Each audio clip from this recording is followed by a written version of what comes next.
She smelled like Hyde Park, Artie said, and she were pretty.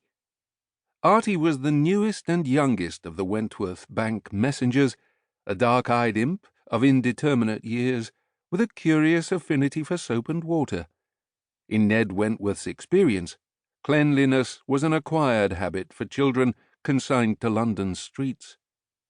Artie, unlike Ned himself, had taken to regular bathing with the enthusiasm of a schoolgirl shopping for hair ribbons. "This woman smelled like horse droppings?" Lord Stephen Wentworth asked. "No, me lord, not like the streets, like the park." Artie raised his little paw as if to wipe his nose on the back of his wrist. Ned passed him a monogrammed handkerchief. "Do you mean she bore the fragrance of fresh air and greenery?" "She smelled like spring," Artie said, snatching the linen and honking into it. "All sweet and sunny." He folded the handkerchief and held it out to Ned. "Thanks, Gov." Stephen was milord, while Ned was Gov, and thus it would ever be. "Keep it, lad," Ned said. "So the lady wore a lovely fragrance, was pretty, and passed you a note that you were to give directly to me." "Was she pretty like a fine lady?" Lord Stephen asked, "or pretty like the woman outside the theatres of an evening?"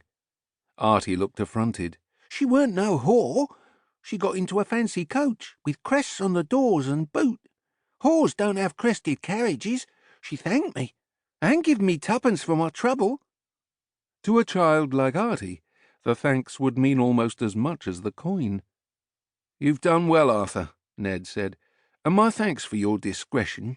Keep an eye out for that fancy coach, and if you see it again, let me know." Artie had the most cherubic smile, all bashful and innocent, which was doubtless why the schools for pickpockets had been haggling over which one would recruit him. And Artie, already wise to the ways of the streets, would have considered that training vastly preferable to many other ways of earning his bread. "On your way," Lord Stephen said, gesturing with his cane toward the door, "and keep mum, my boy. This is bank business."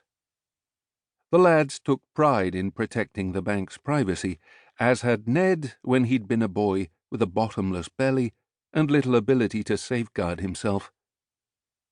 Lord Stephen waited until Artie had withdrawn before taking a seat on the tufted sofa near the fireplace. Ned's office was comfortable, not quite luxurious. The bank's owner, Quinton, Duke of Walden, didn't go in for ostentation in commercial establishments, or much of anywhere.